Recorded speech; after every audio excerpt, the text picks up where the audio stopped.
विलीनीकरणाचा समोरून प्रस्ताव आल्यास पक्षांतर्गत चर्चा होऊ शकते असं सुनील तटकरे यांनी स्पष्ट केलं। दादांची भाजपसोबत जाण्याची भूमिका स्पष्ट होती असंही तटकरे म्हणाले। दरम्यान विलीनीकरण होणार होतं, दादा नेतृत्व करणार होते असा लेख शशिकांत शिंदे यांनी लिहिलाय। अदृश्य शक्तींच्या कारवायांमुळे दादा राष्ट्रवादीमधून बाहेर पडल्याचंही त्यांनी म्हटलं। यावर पुन्हा असं वक्तव्य केलं तर जशास तसं उत्तर देणार असा इशारा तटकरेंनी दिला आहे। राष्ट्रवादी काँग्रेसचं विलीनीकरण होणार होतं आणि अजितदादा त्याचं नेतृत्व करणार होते असा मोठा दावा शशिकांत शिंदेंनी केलाय। शरद पवार यांच्या राष्ट्रवादीच्या मासिकात शशिकांत शिंदेंनी अजितदादांबद्दल लेख लिहिलाय। या लेखात त्यांनी हा दावा केलाय। राष्ट्रवादी मासिकात शशिकांत शिंदेंनी काय लिहिलंय तेही पाहूया। अदृश्य शक्तींच्या कारवाया, धमक्या, षडयंत्र रचून केलेल्या आरोपांमुळे दादांना राष्ट्रवादीतून बाहेर पडून वेगळा गट स्थापन करावा लागला होता। झालेली चूक दुरुस्त करायची या विचाराने दादा मागील 4-5 महिन्यांपासून कामाला लागले होते। दोन्ही राष्ट्रवादींचं एकत्रीकरण करायचं असा निर्धार धरून ते जयंत पाटील, पवार साहेब आणि आमच्याशी बोलत होते। निवडणुकीत त्यासाठीच त्यांनी जाणीवपूर्वक दोन्ही राष्ट्रवादीची युती घडवून आणली। स्वतः हिरीने प्रचाराची आघाडी सांभाळत होते। 12 फेब्रुवारीला दोन्ही राष्ट्रवादींचं विलीनीकरण करण्याचा निर्णय पवार साहेबांच्या उपस्थितीत झाला होता। विलीनीकरणानंतर पक्षाची संपूर्ण धुरा दादांकडे सुपूर्द करण्याचा निर्णयही साहेबांसह सर्व नेत्यांनी केला होता। कार्यकर्त्यांची तर हीच इच्छा होती, त्यासाठी ते आग्रही होते। मध्येच काळानं झडप घातली आणि दादांचे दोन्ही पक्ष एकत्र येण्याचं स्वप्न अपुरं राहिलं। आता आपली सर्वांची जबाबदारी हे दोन्ही पक्ष एक करण्याची आहे। त्यासाठी प्रत्येकाने आपलं मन मोठं करून प्रामाणिकपणे प्रयत्न करायला हवेत। राष्ट्रवादीचं विलीनीकरण घडवून आणून पक्ष पुन्हा मजबूतीने उभा करणं हीच दादांना खरी श्रद्धांजली ठरेल, असं शशिकांत शिंदेंनी राष्ट्रवादी मासिकात लिहिलंय।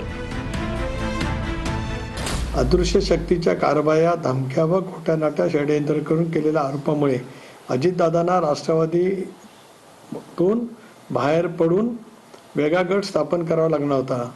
याची आपल्याला कल्पना व जाणीव आहे, परंतु झालेली चूक पुन्हा दुरुस्त करायची अशा विचाराने दादा मागील 4-5 महिन्यापासून कामाला लागले होते। याला माझं खूप ऑब्जेक्शन या ठिकाणी आहे, माझा आक्षेप आहे। अशा पैचं लिखाण त्यांनी करू नये अशी माझी त्यांना विनंती आहे। यापुढे जर काय ते अशा आरोपांच्यामुळे दादाने हा निर्णय घेतला असं जर काय बोलत राहतील तर योग्य पद्धतीने त्यांना उत्तर राष्ट्रवादीचा अध्यक्ष म्हणून सुनील तटकरे देईल। या संदर्भातला निर्णय जेव्हा केव्हा कोण चर्चा सुरू करेल त्यावेळेला वहिनी आहेत, कारण त्या आमच्या नेते आहेत, उपमुख्यमंत्री आहेत। उद्याच्या भवितव्याच्या कालावधीमध्ये आणखीन पक्षाची जबाबदारी त्यांच्यावरती येईल आणि पक्षाचे वरिष्ठ नेते मंडळी आहेत। या संदर्भामध्ये एखादा प्रस्ताव किंवा एखादा विचार कोणी मांडला तर मग त्या बाबतीमध्ये पक्षाच्या कोर ग्रुपमध्ये चर्चा होऊ शकते। मी वारंवार कालपासून किंवा नेहमी स्पष्ट केलेलं आहे की त्या संदर्भातला विषय हा तिकडून ज्यावेळेला सुरू होईल त्यावेळेला त्याच्यातली चर्चा होईल। राष्ट्रवादीच्या विलीनीकरणावरून दावे प्रतिदावे केले जात आहेत। राष्ट्रवादीचं विलीनीकरण झालं पाहिजे आणि दादांच्या राष्ट्रवादीमधले 70% आमदार विलीनीकरणाच्या बाजूने आहेत असा दावा हिरामण खोसकर यांनी केलाय। तर दुसरीकडे जुन्नरमध्ये दोन्ही राष्ट्रवादी एकत्र काम करणार असं माजी आमदार बेनके यांनी म्हटलेलं आहे। यावरून एकत्रित बसून चर्चा करू, याबद्दल अधिक बोलायचं नाही अशी भूमिका प्रदेशाध्यक्ष सुनील तटकरे यांनी मांडली। दोन्ही राष्ट्रवादीचं विलीनीकरण झालं पाहिजे अशी भूमिका अजित पवार यांच्या राष्ट्रवादीचे आमदार हिरामण खोसकर यांनी मांडली आहे। विलीनीकरण झालं तरच पक्षाला भवितव्य आहे असं खोसकर म्हणाले। पक्षातले 70% आमदार विलीनीकरण व्हावं या बाजूचे आहेत असंही खोसकरांनी म्हटलंय।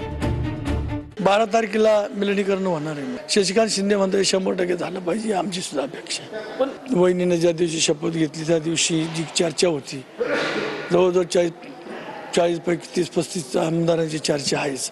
सगळ्याच्या मनातून आहे की झालं पाहिजे। नाही आता मंगळवारी आम्ही बोलणार आहे ना, मंगळवारी आम्हाला बोलवलं 1 to 1 चर्चा करणार आहे। त्यावेळेस माझ्या माहितीप्रमाणे 70% आमदार हेच मांडणार आहेत। हिरामण खोसकर मी जरूर त्यांच्याशी बोलेन, कारण ते आमचे वरिष्ठ सहकारी आहेत, चांगले जनमानसामध्ये प्रभाव असणारे आमचे विधिमंडळातील आमदार आहेत। त्यांनी त्यांच्या भावना व्यक्त केल्या असतील. जरूर आम्ही एकत्रितपणाने बसू, चर्चा करू. आमची 100% इच्छाच आहे व्हा. आम्ही तर सगळे आमदार सांगतोय, आमचे काही आम्ही 40 पैकी 30-35 आमदार आम्ही 100% सांगतो का ते विलिनीकरण व्हावं. मी तर सांगणारच आहे मग एकत्र व्हावं म्हणून. हो हो आम्ही स्वतः बोलणारच आहे. आता दादानंतर चालवणारा लीडर तर आम्हाला पाहिजे ना तिथं कोणतरी. त्या संदर्भात आम्ही ताईंना सांगणार. नाही, मी हिरामण कोसकरांचं काय पूर्ण ऐकलेलंच नाही, काहीच ऐकलेलं नाही. आपण जे म्हणताय त्याच्या आधारितच बोलतोय. मी हिरामण कोसकरांची जरूर या विषयावरती बोलेन, त्यांचं मत काय ते जाणून घेऊ आणि मग आम्ही एकत्रितपणाने बसू, त्याला चर्चा करू. दुसरीकडे अजितदादांच्या राष्ट्रवादीचे माजी आमदार अतुल बेनके यांनी पुणे जिल्ह्यातल्या जुन्नर तालुक्यात दोन्ही राष्ट्रवादी एकत्र काम करणार असल्याचं सांगितलंय. अतुल बेनकेंनी सुनेत्रा पवारांची भेट घेतली. या भेटीत सुनेत्रा पवार यांना दोन्ही राष्ट्रवादी एकत्र काम करणार असं सांगितल्याचं बेनके म्हणाले. आमच्या कार्यकर्त्यांचं सगळ्यांचं म्हणणं असं होतं की दोन्ही राष्ट्रवादीची आघाडी करून आपण पुढे गेलं पाहिजे. त्याचा फटका आपल्याला विधानसभेला बसला, त्याचा फटका आता आपल्याला बसू नये म्हणून डॉक्टर अमोल कोल्हेंना पण तिकडचे राष्ट्रवादीचे कार्यकर्ते म्हणत होते. अर्थात ते राष्ट्रवादी सगळी आमची एकच आहे. आम्ही दादांकडे गेलो आणि दादा म्हटले की मग सगळेच घड्यावर लढा. मग घड्यावर लढा म्हटल्यावर त्याचा उलट अजून आनंद झाला. मी राष्ट्रवादी काँग्रेस पक्ष एकत्र आहे आणि पुढे आम्ही जुन्नर तालुक्यामध्ये एकत्रितच राहणार. योग्य वेळेला त्याच्यावरती चर्चा होईल. अतुल बेनके आज आमचे एक तरुण सहकारी आहेत. विधानसभेमध्ये दुर्दैवरित्या त्यांना पराजय त्या ठिकाणी पत्करावा लागला. त्याच्यामुळे त्यांच्या विधानसभा मतदारसंघात काय परिस्थिती असेल त्याच्याबद्दल तर ते बोलले असतील. आता प्रत्येक ठिकाणी वेगवेगळी राजकीय परिस्थिती असू शकते. विलिनीकरणावर माध्यमांमध्ये बोलण्यापेक्षा आमच्यासोबत चर्चा केली असती तर आम्ही त्यावर काहीतरी भूमिका मांडली असती. प्रफुल्ल पटेल यांनी अनौपचारिक गप्पांमध्ये ही माहिती दिली. पण आता विलिनीकरणाचा विषय थांबला असं पटेल म्हणाले. आता विलिनीकरण होणार नाही, तसा प्रस्ताव आला नाही असं पटेल यांनी म्हटलेलं आहे. दादांच्या मृत्यूनंतर पवारांच्या पक्षाकडून विलिनीकरणाची चर्चा होणं ही दुर्दैवी बाब आहे असं पटेल म्हणतायत. पुण्यामधील बैठकीमध्ये सुनेत्रा पवारांनी पक्षातील नेत्यांना भावनिक आवाहन केले. सुनेत्रा पवारांना पक्षाच्या बैठकीमध्ये अश्रू अनावर झाले. आपल्याला अजित पवार यांचं स्वप्न पूर्ण करायचं आहे. मी तुमच्या पाठीशी भक्कमपणे उभी आहे असं सुनेत्रा पवार म्हणाल्या. सुनेत्रा पवारांनी नेमकं काय आवाहन केलं ते आपण पाहूया. संकटाची ही वेळ आहे, पण खचून जाऊ नका. आधी ज्या जिद्दीनं काम करत होतात त्याच पद्धतीनं पुढे काम करा. मी भक्कमपणे तुमच्या पाठीशी आहे. तर सुनेत्रा पवार यांना पक्षाच्या बैठकीमध्ये अश्रू अनावर झाले. आपल्याला अजित पवारांचं स्वप्न पूर्ण करायचंय. मी तुमच्या पाठीशी आहे असं सुनेत्रा पवार यांनी म्हटलेलं आहे.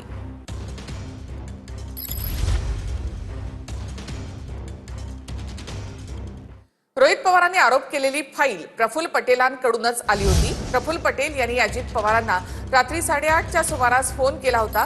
दरम्यान दादांच्या निधनाच्या आदल्या रात्री 8:30च्या सुमारास दादांची फोनवरून चर्चा झाली अशी माहिती स्वतः प्रफुल्ल पटेल यांनी दिली आहे. अगली ही रात को करीब 8-8:30 बजे का समय था. फोन किया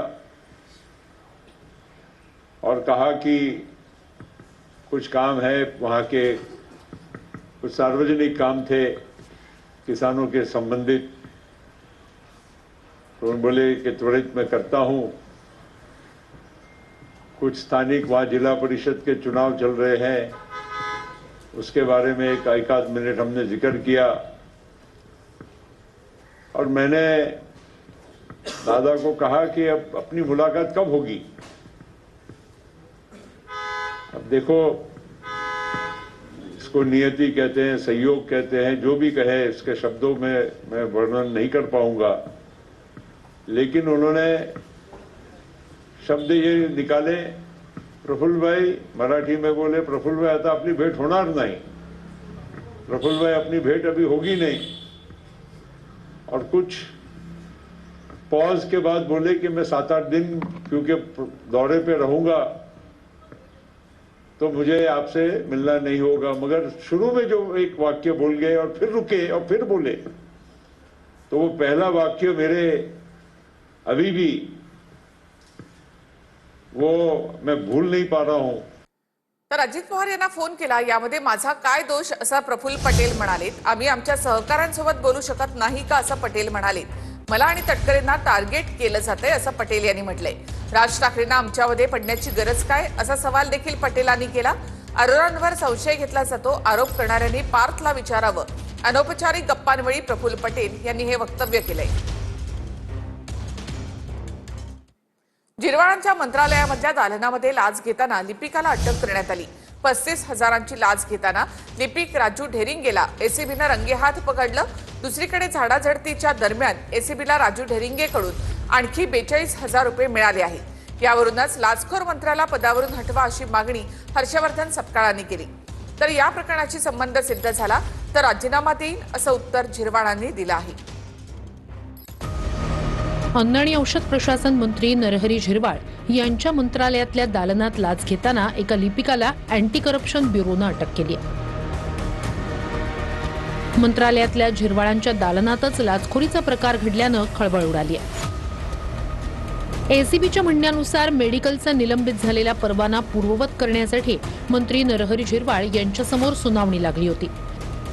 या प्रकरणात मंत्र्यांसमोर होणाऱ्या सुनावणीत स्थगितीची ऑर्डर देण्यासाठी लिपिक राजू ढेरिंगे यानं 50,000ची लाच मागितली. पण शेवटी हा व्यवहार 35,000 ठरला होता. शेवटी झिरवाळांच्या दालनातच लाच घेताना लिपिक राजू ढेरिंगेला एसीबीनं रंगेहात पकडलं. राजू ढेरिंगे त्यांनी मला डायरेक्ट सांगितलं की बाबा तुमचे 12 दिवस बंद आहे, तुम्हाला 50,000 रुपये द्यावं लागतील, तेव्हाच तुमचं काम होईल स्टे ऑर्डरचा, जोपर्यंत होणार नाही. मोठे साहेब आहेत, खासगी सचिव आहे मंत्री महोदयांचं, गाडे डॉक्टर रामदास गाडे, त्यांच्या ऑफिसमध्ये घेऊन गेले ते राजू सर. आणि गाडे सरांचं पण बोलणी झाली माझी की सर असं असं आहे, माझी छोटी दुकान आहे, मी एवढे पैसे नाही देऊ शकत तुम्हाला. ते पण म्हणले आमची फिक्स रेट आहे, तेवढे पैसे द्यावंच लागेल, नाहीतर तुम्ही बंद ठेवा 12 दिवस. डायरेक्ट बोलले ते. मंत्री महोदयांच्या खासगी सचिवांना सुद्धा तुमच्याकडे 50,000ची लाच मागितली? हो, डायरेक्ट मागितली त्यांनी. सगळ्यांना माहिती आहे की तिथे लूटमार आहे. खंडणीसारखं ते डायरेक्ट म्हणजे रेट आहे त्यांची की एवढे दिवस बंद, तेवढे पैसे द्यावं लागेल. लाचखोर लिपिक राजू ढेरिंगेला कोर्टात हजर केल्यानंतर एसीबीनं काय युक्तिवाद केला तेही पाहूया. ढेरिंगेसोबत वरिष्ठांचा सहभाग आहे का, याचा तपास करायचा आहे. ढेरिंगेची मालमत्ता किती, या प्रकरणात आणखी कोण कोण सहभागी आहे, याचा तपास करायचा आहे. या प्रकरणातील कागदपत्र मिळवायची आहेत. तक्रारदार आणि आरोपी ढेरिंगे यांच्यात फोनवरून संभाषण झालंय. त्यासाठी दोघांचे व्हॉइस सॅम्पल घ्यायचे आहेत, असा युक्तिवाद एसीबीनं न्यायालयात केला. त्यानंतर न्यायालयानं ढेरिंगेला 16 तारखेपर्यंत पोलीस कोठडी सुनावली. मंत्रालयातल्या झिरवाळांच्या दालनातलं हे लाचखोरीचं प्रकरण समोर आल्यानंतर काँग्रेसनं झिरवाळांनाच मंत्रिपदावरून हटवण्याची मागणी केली आहे. महाभ्रष्ट महायुती सरकारच्या कारकिर्दीत मंत्रालयात खुलेआम लाचखोरी आणि कमिशनखोरी सुरू असल्याचं पुन्हा एकदा स्पष्ट झालंय. जनतेची कामं पैशाशिवाय होत नाहीत, अशी परिस्थिती निर्माण झाली.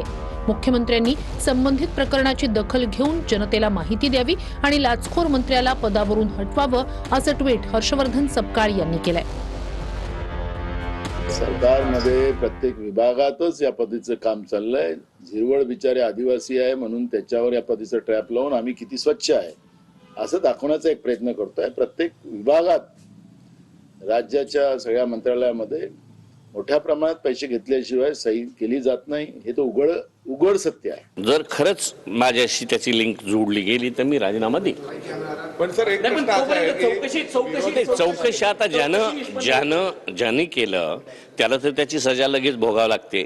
त्याच्यातून काही निष्पन्न निघालं तर माझ्यापर्यंत जर जबाबदारी आली तर मी राजीनामा देईन. कार्यालयामध्ये जरी एखादा अधिकारी सापडला असेल तरी त्याचा मंत्र्यांकडे दोष जात नाही. दिवसभरात मंत्रालयात येणारी संख्या काही हजार आहे. मंत्रालयात काम करणारा सरकारी नोकरवर्ग काही हजार आहे.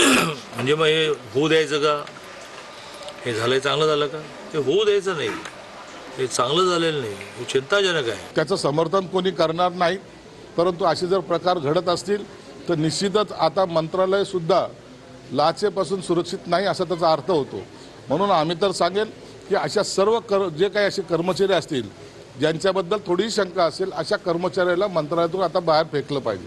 माननीय सन्माननीय आदरणीय नरहर झिरवळ औषध प्रशासन मंत्रालय, बरं त्यांना त्यातलं काय कळतं मला माहीत नाही, पण त्यांचे अनेक किस्से माझ्याकडे आहेत. त्याच्यामुळे जे पकडलेले आहेत ते फार किरकोळ लोक आहेत. अँटी करप्शननं त्यांच्या सूत्रधारापर्यंत पोहोचलं पाहिजे, एवढंच मी सांगेन. चंद्रपूरमधील पदाधिकाऱ्यांनी भाजपला पाठिंबा दिल्याचं समर्थन नाही, कारवाई होणार असा इशारा संजय राऊतांनी दिलेला आहे. तर कारवाई होणार नाही, सुपर उद्धव ठाकरे आणि राऊतांना चंद्रपूरच्या डील संदर्भात माहिती होतं असा आरोप संदीप देशपांडे यांनी केलाय. मी इतकं सांगेन, वेट अँड वॉच, थोडं थांबा. होईल ना, होईल ना, होईल ना, होईल की ज्याने शेण खाल्लेलं आहे अशा प्रकारचं, बरं का, त्यांना जाब नक्की विचारला जाईल. काही कारवाई करणार नाही मी शंभर. आणि मी याच्या वरती जाऊन सांगतो की हे चंद्रपूरचं होणार आहे अशा पद्धतीचं भाजपचं डील हे संजय राऊतांना आधी सुद्धा माहित होतं. त्याच्यात काही सरप्राईज नव्हतं संजय राऊतांना, हे त्यांना माहिती होतं आधी. की सुपर प्रवक्त्यांना सुपर उद्धव ठाकरेंची भीती वाटते. सुपर उद्धव मग नाव का नाही घेत सुपर उद्धव ठाकरेंचं? सुपर उद्धव ठाकरेंचं नाव घोषित करावं सुपर प्रवक्त्यांनी. अशी बातमी. नरेश अरोरा यांच्या कंपनीचे डायरेक्टर आणि सुनेत्रा पवारांमध्ये बैठक सुरू आहे. बैठकीला नरेश अरोरा, पार्थ पवार, जय पवार देखील उपस्थित आहेत. नरेश अरोरा हे डिझाईन बॉक्स या राजकीय सल्लागार कंपनीचे संस्थापक आहेत. बांगलादेशींना बाहेर काढणार असं मुंबईच्या नव्या महापौर रितू तावडे यांनी म्हटलेलं आहे. बीएमसीच्या नवनिर्वाचित महापौरांकडून हे विधान करण्यात आलंय. किरीट सोमय्या यांनी कागदपत्र देऊन सुद्धा कारवाई नाही, हा बीएमसीचा भोंगळ कारभार असं रितू तावडे यांनी म्हटलंय. तर दशकापासून देशात भाजपचं सरकार आहे, बांगलादेशी भारतामध्ये घुसले कसे असा सवाल ठाकरेंच्या शिवसेनेचे आमदार आदित्य ठाकरेंनी ट्विट करत उपस्थित केलाय. आतापर्यंत जेवढे ऑर्डर्स दिलेले आहेत त्या सगळ्या ऑर्डर्सची क्रॉस चेक या ठिकाणी झाली पाहिजे, या पद्धतीची विश्लेषण या मीटिंगमध्ये झालेलं आहे. 1/1/2016 नंतरचे रेकॉर्ड्स आता यावरती आम्ही चेक करायला सांगितलेले आहेत. सगळे पेपर्स खासदार किरीटभाई सोमय्या यांच्या माध्यमातून या अधिकाऱ्यांना दिले होते, वारंवार त्यांच्या टेबलावरती होते, पण त्यांनी आतापर्यंत त्याच्यावर कधीच कारवाई केलेली नाही. मला तर या गोष्टीचं आश्चर्य वाटलं, इतकं सगळं मटेरियल तुम्हाला दिल्यानंतर डॉक्टर किरीट सोमय्या यांच्या माध्यमातून मग तुम्ही यावरती कारवाई का नाही केली, FIR का नाही घेतले, असे बोगस प्रमाणपत्र का वाटले गेले, हा खूप मोठा प्रश्नचिन्ह आज BMCच्या या भोगळ कारभारावरती निर्माण होतोय. तर यावर आदित्य ठाकरे यांचं ट्विट काय आहे ते आपण पाहूया. नवनिर्वाचित महापौरांना बांगलादेशी घुसखोरांचा प्रश्न सतावतोय. चांगलंय, पण नागरी प्रश्नांकडे त्यांचं दुर्लक्ष होत आहे. भाजपनं या प्रश्नांची उत्तरं द्यावीत. केंद्रामध्ये दशकापासून भाजपचं सरकार आहे, तर बांगलादेशी भारतामध्ये कसे घुसले? जर बांगलादेशी घुसखोर शिरले असतील तर त्यांना रोखण्यात अपयश आलं, हे केंद्र आणि राज्य सरकारने का लपवलं? यातून एक सिद्ध होतं की राष्ट्रीय सुरक्षेबाबत केंद्रातील भाजप सरकार पूर्णपणे अपयशी ठरलंय.